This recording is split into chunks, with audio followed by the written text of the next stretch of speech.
Aujourd'hui, il y a deux révolutions silencieuses qui menacent la notion même du bio et de l'alimentation naturelle. Le premier, c'est un revêtement invisible nommé apile qui va recouvrir les fruits et légumes bio sans ton consentement. Deuxième chose, les cultures génétiquement modifiées pourraient arriver dans nos champs sans même avoir l'étiquette OGM. Le point commun entre ces deux éléments, c'est Bill Gates. Et derrière la façade écologique, il y a opacité, brevet et contrôle global de la nourriture qui se profile progressivement. Commençons par le premier élément, Apple, ce revêtement qui dénature le bio. Apple est donc financé par la fondation Bill et Melinda Gates. L'objectif de ce recouvrement invisible sur les aliments bio est de prolonger leur durée de vie. Il est impossible à laver, il n'y a aucune mention obligatoire, forcément il est présenté comme quelque chose de naturel, alors que c'est classé comme fongicide par l'EPA. Il repose sur des additifs monodiglycérides E471 dont la sécurité à long terme fait encore débat. Le FSA et la FDA valident sans risque, malgré le fait que la fiche technique déconseille le contact avec la peau et les yeux en version concentrée. Voilà qui est rassurant. Focus sur le deuxième élément, les OGM invisibles,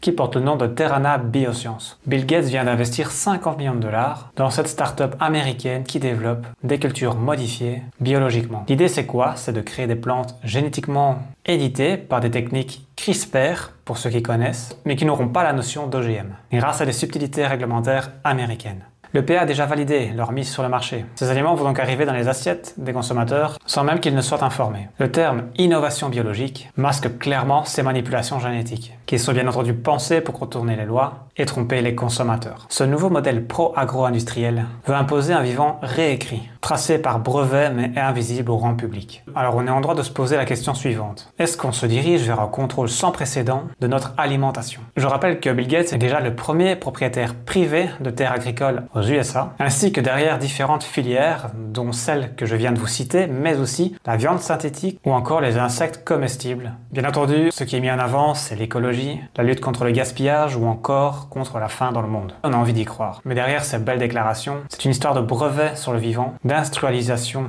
du bio et de privation aux consommateurs d'avoir accès à ces informations. C'est bien beau tout ça, mais comment s'en protéger? Eh bien, il faut revenir à la base, c'est-à-dire favoriser les circuits courts, les producteurs locaux, ou mieux encore l'autoproduction, si vous avez l'espace et le temps. Il va aussi falloir poser des questions, exiger la traçabilité et soutenir la transparence. Et bien entendu, refuser le faux bio breveté et réclamer une information honnête sur les méthodes de production. En conclusion, ta liberté alimentaire dépend de ton information. Tant que les multinationales redéfinissent le naturel pour leur profit, le vrai choix c'est de rester vigilant et informé. Si ces sujets te tiennent à cœur, je t'invite à partager cette vidéo autour de toi afin de propager l'information. Si tu souhaites approfondir le sujet, je te laisse les sources en description.